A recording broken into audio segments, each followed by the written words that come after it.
education, and last 13 years we have been trying to set the safety culture in this country by creating lot of such a platform where the entire safety and health and safety products are showcased. This year is the largest OSH ever. We are showcasing over 300 brands from 13 countries. We have over 9,000 visitors attending the show this year. And having said that, we also are going to be having a lot of new initiatives with the Innovation Gallery, the Startup Pavilion, the OSH India Awards, the 3-day content-driven conference, which will also speak about a lot of issues and challenges as well as innovation in this safety space. Let me pass on the mic to our chief guest, Honorable State Chief Minister of Goa, Pramod Sawantji, to say a few words, and then we'll have other dignitaries speaking. Then we'll open the floor for questions. सबसे पहले Osho India conference and exhibition 2025 जिन्होंने यहाँ पे organise किया और मुझे chief guest के तौर पर यहाँ पे बुलाया, इसलिए मैं ओशो इंडिया 2025 इनका बहुत बहुत अभिनंदन करता हूँ। Related to the industrial safety equipments, all the factories, doctors, industries managers, safety managers यहाँ पे 3 दिन की उनकी कॉन्फ्रेंस भी रहेगी। मुझे लगता है कि it is one of the biggest conference और एग्जीबिशंस यहाँ पे उन्होंने आयोजन करके महाराष्ट्र, गोवा एंड गुजरात इन तीनों स्टेट से सभी सेफ्टी ऑफिसर्स यहाँ पे बुला के इनके लिए कॉन्फ्रेंस आयोजन करना भी बहुत बड़ी बात है। फिजिकल सेफ्टी के साथ साथ mental safety is also more important, और मेंटल सेफ्टी भी मद्देनजर रखते हुए उन्होंने उसके ऊपर भी ये कॉन्फ्रेंस के डिफरेंट टॉपिक्स यहाँ पे ऑर्गेनाइज किए हैं। हमेशा के लिए यानी honourable prime minister Narendra Modi ji ने जो ऑक्यूपेशनल सेफ्टी और इंडस्ट्रियल सेफ्टी के बारे में यानी इस देश में पहली बार यानी जो रिफॉर्म्स किए, इस रिफॉर्म्स के पे बात करते वक्त मैं कहूँगा कि definitely occupational safety health and working condition code 2020 which is consolidated and replaces 13 existing labor laws pertaining to the safety, healthy and welfare, इसके लिए उन्होंने फोकस किया। सेकंड, श्रम सुविधा portal and labour identification number, पहले जितने सारे कंपनीज रहते थे उनके लिए श्रम सुविधा पोर्टल सिंगल पोर्टल पे लेबर आइडेंटिफिकेशन नंबर देना which is compulsory for each and every industrial unit, ये उन्होंने माननीय प्रधानमंत्री के टेन्योर में किया। श्रमिक जयंती स्कीम जो 2014 में लॉन्च किया, पंडित दीनदयाल उपाध्याय श्रमिक जयंती, श्रम सुविधा और श्रम विज्ञान और uniform account scheme for the provident funds, ये तो बहुत बड़ी अचीवमेंट यानी वर्कर्स लोगों के लिए है। प्रधानमंत्री सुरक्षा बीमा योजना जो पुअर और वर्कर के लिए जो इंश्योरेंस रहना चाहिए था, इससे पहले ये इंश्योरेंस वर्कर सेक्टर में कभी नहीं था। 2014 के बाद ही वही इंट्रोड्यूस करके सामान्य लेबर को बहुत बड़ा रिलीफ देने का काम गवर्नमेंट ऑफ इंडिया ने किया। And financial support and maternity for the gender sensitivity measures, पहली बार इस देश में प्राइवेट सेक्टर में 6 months मैटरनिटी लीव देने का काम और compulsory for all the factories act में करने का काम इसी सरकार ने किया। तो जेंडर इक्विलिटी की बात कभी हो गई तो इस माननीय प्रधानमंत्री मोदी जी के टेन्योर में ये काम हुआ है। Even though the Atal pension Yojana it started again for the workers below 40 years the workers है, उनके लिए the compulsory Atal pension Yojana at the factories level पे उन्होंने इम्प्लीमेंट किया। हम जब आजादी के अमृत काल में वर्कर के बारे में सोचते वक्त यानी विकसित भारत का सपना साकार करने के लिए यानी वर्कर्स जो कामगार है वो सेंट्रिक रख के जो काम माननीय प्रधानमंत्री नरेंद्र मोदी जी कर रहे हैं, इसलिए मैं कल उनका जन्मदिन है और जन्मदिन के अवसर पर आज मुझे लगता है कि पूरे वर्कर की तरफ से भी मैं उनको बहुत बहुत शुभकामनाएं देता हूँ। विकसित भारत 2047 का सपना साकार करते वक्त हम infrastructure development, human resource development कर रहे हैं, फिर भी वर्कर सेफ्टी, पीपल सेफ्टी ये ज्यादा इम्पोर्टेंट था। और उसी पे काम करते वक्त आज आपने सभी रिफॉर्म्स देखे तो मैक्सिमम रिफॉर्म्स और द न्यू लॉज आपको पीपल सेंट्रिक, वर्कर सेंट्रिक को हमेशा के लिए दिखेंगे। तो मुझे लगता है उसकी अवेयरनेस होना, उसका एग्जिबिट होना बहुत ज्यादा जरूरी था। तो OSHO India has taken the initiatives to do such type of exhibition. ज्यादा से ज्यादा लोग जब एग्जीबिशन देखेंगे तब कंस्ट्रक्शन इंडस्ट्री से लेके the factories and boilers, every industries where the safety is required, यानी उन्होंने यहाँ पे एग्जीबिशन करके इन लोगों को अवेयरनेस करने का काम किया है। एंड ये भी जरूरी था। और जो स्ट्रिक्टनेस इंडस्ट्रीज पे लाना चाहिए था by bringing the new laws and new reforms in the industrial laws, वो स्ट्रिक्टनेस करने के बाद ज्यादा से ज्यादा इंडस्ट्री सभी लॉज रेगुलेट करने लगी है। तो फिर इससे पता चलता है कि द पीपल सेंट्रिक गवर्नमेंट है। मैं फिर एक बार ओशो इंडिया का बहुत बहुत अभिनंदन करता हूँ। Thank you very much. माननीय प्रधानमंत्री नरेंद्र मोदी जी के जन्मदिन के अवसर पर मैं जो ओशो इंडिया ने यहाँ पे वर्कर्स और इंडस्ट्रीज के लिए आयोजन किया है, इसलिए वर्कर्स की तरफ से और खास करके गोवा के लोगों की तरफ से मैं उनको उनके जन्मदिन पर बहुत बहुत शुभकामनाएं दूंगा। और उनके प्रधानमंत्री के कार्यकाल में उन्होंने जो 11 साल के लिए जो काम किया है, इससे पहले देश में इतना बड़ा इंफ्रास्ट्रक्चर डेवलपमेंट और ह्यूमन रिसोर्स डेवलपमेंट भी कभी नहीं हुआ था। इतना बड़ा रिफॉर्म्स कभी नहीं हो चुके थे जो इस 11 साल के कार्यकाल में हुए। इसलिए पूरे देश की पूरी जनता की तरफ से उनको बहुत बहुत शुभकामनाएं इस अवसर पर मैं दूंगा। गोवा के लिए प्रधानमंत्री जी की तरफ से क्या-क्या स्कीम लाए हैं? एयरपोर्ट बने हैं, गोवा में इंफ्रास्ट्रक्चर डेवलप हुआ है, ब्रिजेस बन रहे हैं, तो गोवा कितना विकसित हुआ है जब से देश के प्रधानमंत्री मोदी जी बने? बस इस अवसर पर मैं as a Goa chief minister मैं कहूंगा कि जो इंफ्रास्ट्रक्चर डेवलपमेंट जो लास्ट 50 साल में नहीं हुआ था, वो इस 10 साल में हम इंफ्रास्ट्रक्चर डेवलपमेंट जो डबल इंजन सरकार के कार्यकाल में कर सके।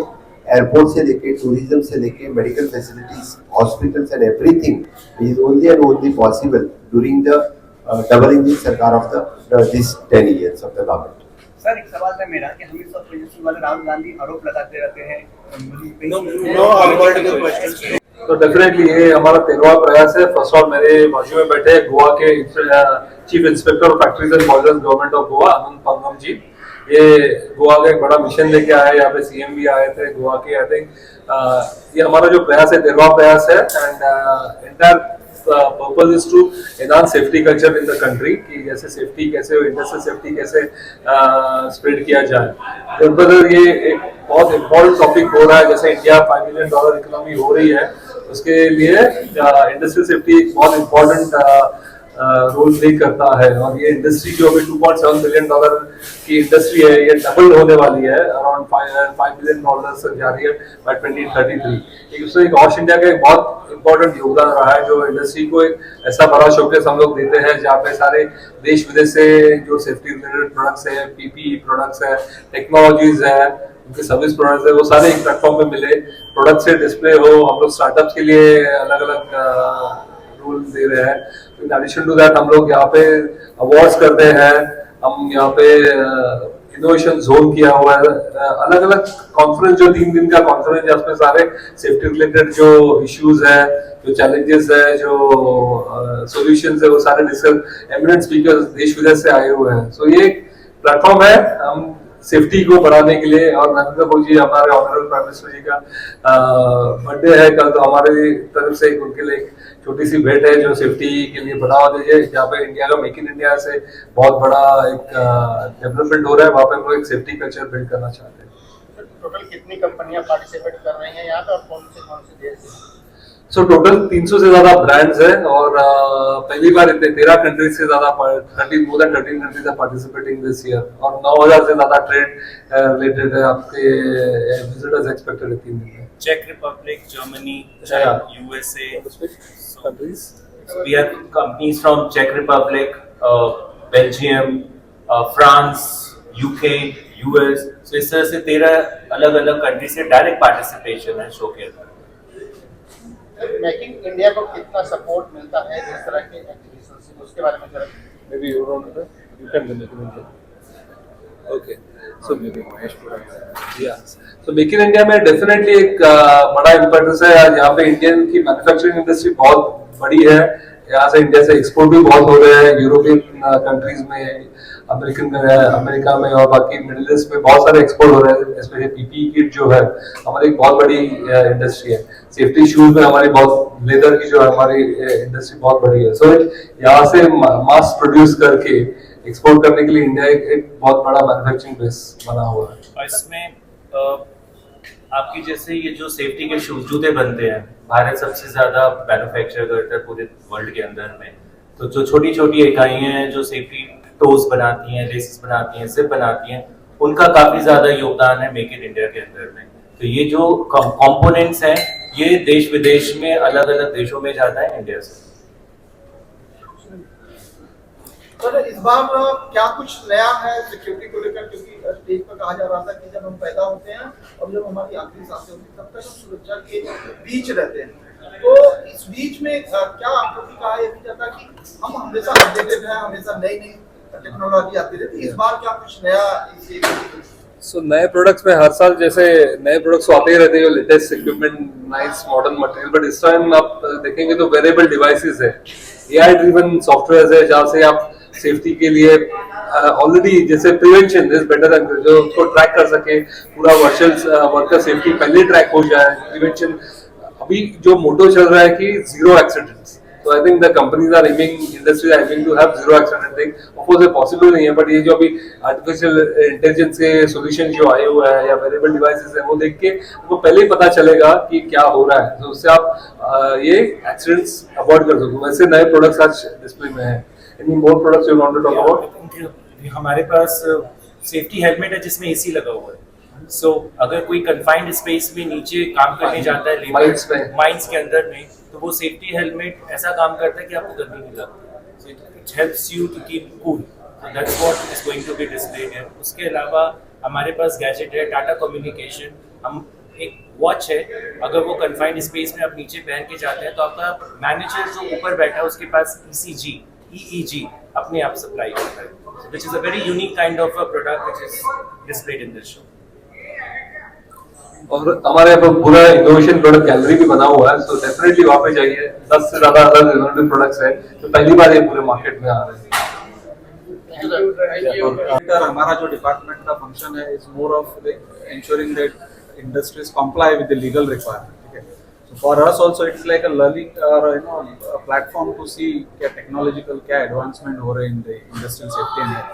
So that as and when we go for inspections or to ensure the legal compliances, हम लोग भी इंडस्ट्री को we can issue them directives कि आपको ये implement करना है, as he likely suggested confined space में जो कोई latest technology आ रही है। All this while अभी confined space में किसी को काम करना है, ट्रेडिशनल मेथड वाज दैट कि कोई एक बंदा बाहर रोप को बांध के खड़ा रह सके और टाइम टू टाइम बेसिस पे उसको इंश्योर करना है कि वो ही is fine and working inside. ठीक है, अभी with this latest advancements we can also direct those industries के आपको ये गैजेट्स आप अडॉप्ट करेगा। सर आजकल इंफ्रास्ट्रक्चर का डेवलपमेंट बहुत ज्यादा हो रहा है, लेकिन काफी लोग ऐसे हैं तो सिक्योरिटी मेजर का ख्याल नहीं रखते, इनके लिए क्या message? See, as a regulator, yes, we initially try to make sure that whatever legal requirements are there are complied with. If not, then yes, we have legal course of action in place to make sure that they comply with. जैसे कि अभी initially legal action लेना है, नहीं तो worst come worst situation में we also can take a legal action in terms of stopping the work, stopping the industry, and those sort of actions we have been taking in the past as well. Before that, I think shows like WASH जो हमारा show है वो एक बहुत role play करते हैं जो awareness बढ़ा सके। यहाँ पे जो लर्निंग है, यहाँ पे जो सेमिनार्स हो रहे हैं, वर्कशॉप्स हो रहे हैं, इंडस्ट्री स्पीकर्स आ रहे हैं, वो एक अवेयरनेस बढ़ाते हैं। प्लस हमने ये सब वॉश इंडिया आपने एक रीड इंडिया के साथ टाइप किया हुआ है, जो एक बड़ा एनजीओ है जो ग्रासरूट लेवल पे काम करते हैं, उनकी लाइब्रेरीज है, बच्चों में एजुकेशन स्प्रेड कर रहे हैं, उनके साथ टाइप करके हम लोग ये सेफ्टी अवेयरनेस कर रहे हैं at grassroot level across 15 states. 15 states and we have impacted over 5 million kids. So ये grassroots level से हम लोग एक मिशन कर रहे हैं जहाँ से सेफ्टी की अवेयरनेस हो सके। जो औरतें गोबर से उपले बनाती हैं, उनके हाथ में इन्फेक्शन हो जाता है, उनको हमने सेफ्टी ग्लव्स डिस्ट्रीब्यूट किए हैं। आज अगर हम उनके पास जाते हैं, उनसे पूछते हैं, तो वो अपने आप को ज्यादा सुरक्षित महसूस कर रही हैं। तो ऑश इंडिया की तरफ से हम उस, जैसा योगेश जी ने बताया कि उस ग्रास रूट लेवल पे हम जाके वो एजुकेशन दे रहे हैं, ताकि आगे जो भारत का, जो हमारे प्रधानमंत्री का विजन है, उसके साथ वो जाकर के निकल गए। सो वो हम इस पे भी काम करते हैं। Thank you.